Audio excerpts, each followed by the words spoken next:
duck on a pond. This is a mixed media project. Your first learning goal is that you can draw from observation. You're going to be looking at a duck, using your observation skills, and trying to draw exactly the shapes and colors that you see. This mallard was drawn by a 3rd grade student, matching all the shapes and colors. Here's a photo of a baby duckling, and this is how the student matched the shapes and colors of the duckling in their artwork. Your next learning goal is that I can create depth through overlapping. Depth shows distance in art, and we're going to overlap the duck with grass, and we'll have the duck overlap the background so it looks like things are going farther and farther back in space. That creates distance. A 3rd learning goal says I can create a landscape with a foreground, middle ground, and background. Take a look at this simple drawing that shows the foreground, middle ground, and background of a landscape. In this landscape photo, the foreground is the grass at the bottom of the picture, the middle ground is the water, and the background are the trees and land in the distance. Look how this 3rd grade student was able to achieve that same effect: grass, water, land. Notice how the trees in the background are about the same size as the cattails in the foreground. That creates distance. Your 4th and final learning goal says I can create art using mixed media. Mixed media is when we combine different art media all in one piece of art, like watercolor paints, oil pastels, paper collage, crayons, and markers. This student example has everything I just named all in one piece of art. That's called mixed media art. The final step of your project is to cut tall grass and cattails out of paper and glue them in front of the duck so it looks like there's overlapping. Here are 7 duck photos that you can choose from. You're going to pick one and draw on your paper.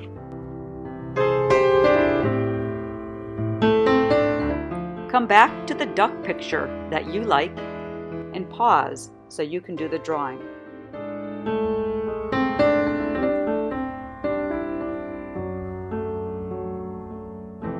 Although you're going to pause on a duck photo and draw the duck, you may first want to watch the rest of this video so you can see how to get started.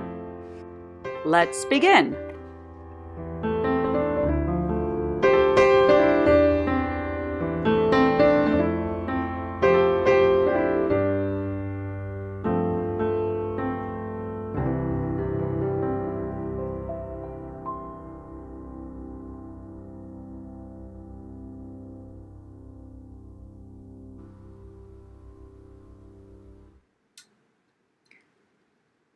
Go back to the duck that you like the best and that you think you can draw. And keep looking at it while you sketch it out on your white paper from your sketchbook. I used an oval for the body and a circle for the head, and now I'm going around those shapes with some lines to make it look a lot like the duck that I'm looking at, the baby duckling. I think I need to make the chest bulge out a little bit farther, so I'm fixing that up and erasing my old lines. I'll draw in the wing and the eye, and then look for shapes and colors that you can draw the shapes in, like that line that goes towards the eye and then continues behind the eye. And then notice how the top of the head is a darker brown. I'll draw that shape in, and it continues around the back of the head too. So I'm drawing in shapes that I plan to color in later with brown. Right there, there's a separation between the brown and the yellow. And then I notice on the wing, there's little patches of light color, yellow. I'm going to draw in those little patches now, so when I color it, I can remember to fill those in with a different color, a lighter color.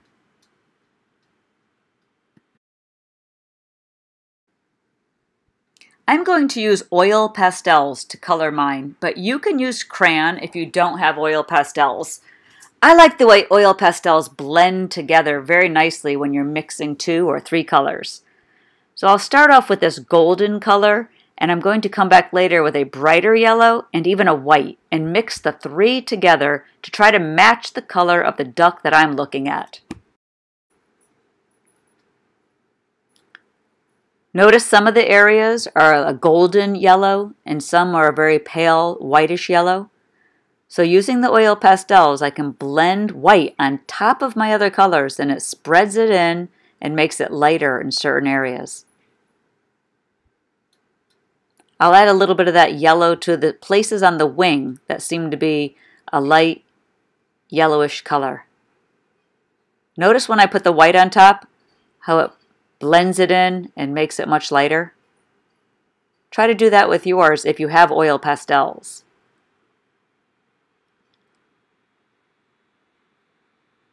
You can try it with crayons too, but I don't think you're going to have quite the same effect.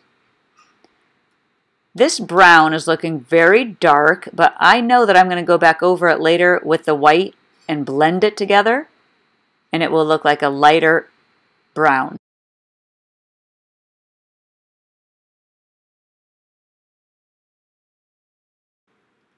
This baby duckling looks a lot furrier than most ducks because it's a baby and it has a different kind of feather. So I'm going to go back over this with a black and fill it in with textural lines to give it a hairy, furry, fluffy, soft look.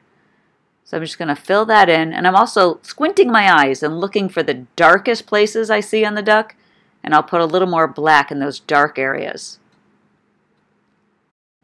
Here I'm adding a little bit of furry texture to the chest and the neck. Adding a little darker brown. You may want to try blending in with your finger. It makes your hands rather messy, but it does blend nicely.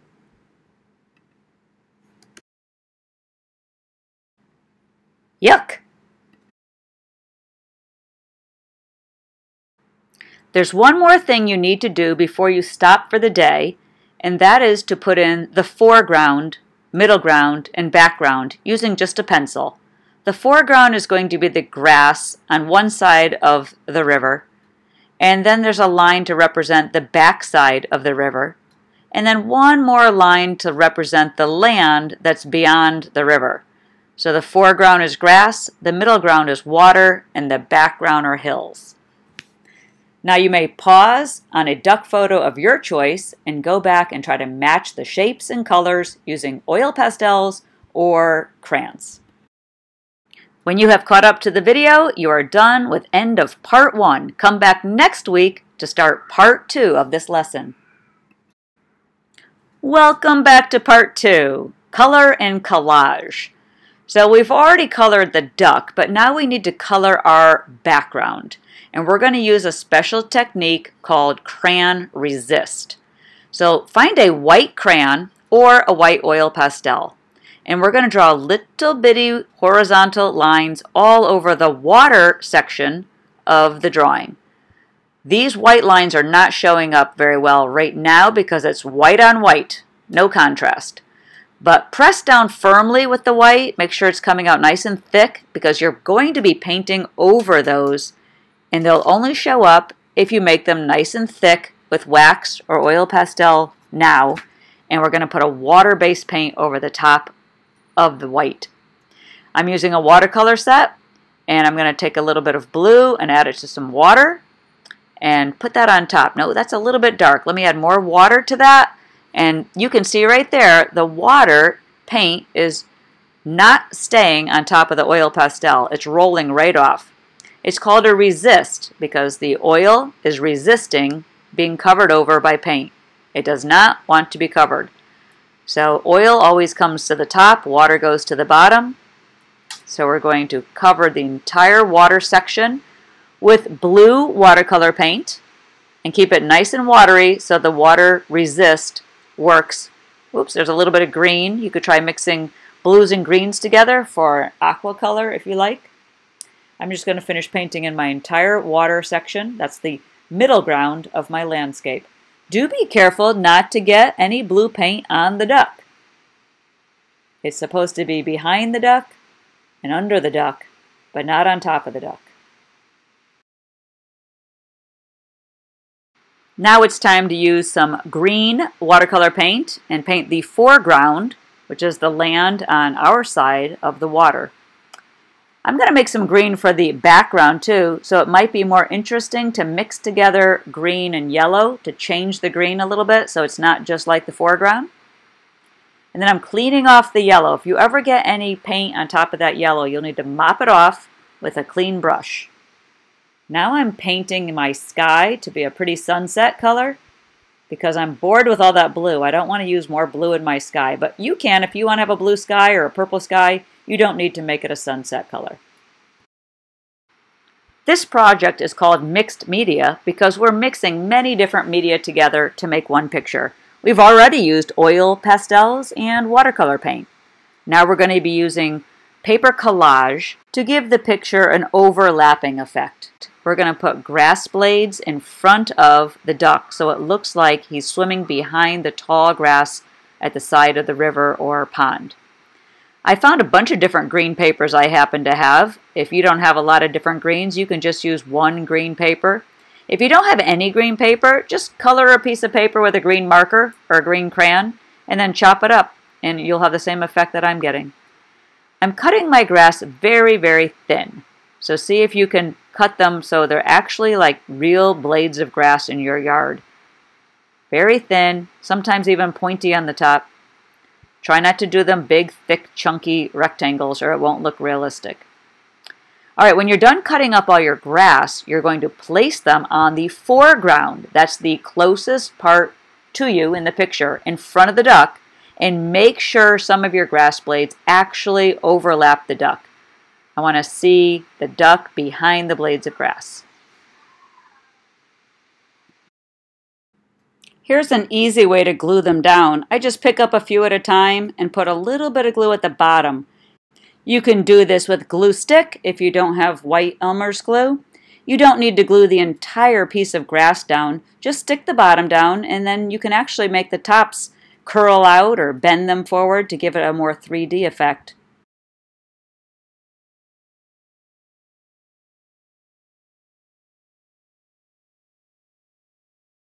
Before you submit your finished artwork, ask yourself these 4 questions. Do you have a duck colored with oil pastels or crayons that matches the one you selected from the photo? Do you have a painted landscape with a foreground, middle ground, and background? Did you use crayon resist to create the highlights on the water? And finally, did you add plenty of paper, grass, and cattails to overlap the duck to create depth? If you answered yes to all 4 of these questions, then you're ready to take a photo of your artwork and share it with Miss Ross. Let's take a look at mine. I actually did not answer yes to one of those questions. I don't have any cattails. So I need to cut some brown paper in the shape of an oval or draw with brown marker or brown crayon or oil pastel on top of a few of my tall blades of grass to make them look like cattails.